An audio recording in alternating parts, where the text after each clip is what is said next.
Learn why most growth hacks fail after 90 days. If a tactic doesn't compound, it's not growth. It's just noise.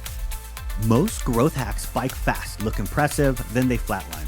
Engagement drops, conversion slows, the team moves on to the next big hack. This isn't bad luck, it's just design. Growth hacks exploit temporary advantages, platform loopholes, trending formats, underpriced channels, and once others adopt them, the edge disappears. The mistake founders make is confusing momentum with progress. Early results feel strong because novelty is rewarded.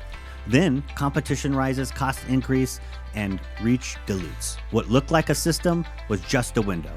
Serious operators don't ask if something works now. They ask, what happens when the shortcut disappears? If a tactic requires constant reinvention, it's not growth, it's just maintenance. Real growth compounds through repetition and learning. Growth hacks don't create assets, they just simply create spikes. Assets produce value over time. Spikes die when input stops. That's why hype-driven strategies feel exhausting. You're always chasing the next platform, format, or angle, but nothing builds on itself. Strategic growth focuses on fundamentals.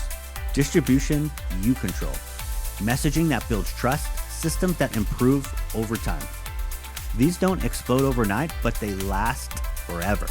Channels that compound aren't hacks. Owned audiences, SEO, referrals, onboarding, positioning, they reduce dependence on constant experimentation. If a tactic only works because you're early, it was never defensible. It was simply borrowed time. And here's the takeaway. Growth isn't about tricks, it's about machines. Systems that keep working as attention shifts and platforms change. If your growth resets every quarter, the problem isn't execution, it's architecture. Before adopting the next proven tactic, ask one simple question. Will this still work when everybody knows about it? If not, you're not building growth, you're borrowing it. Subscribe for more clear breakdowns on building growth that actually lasts.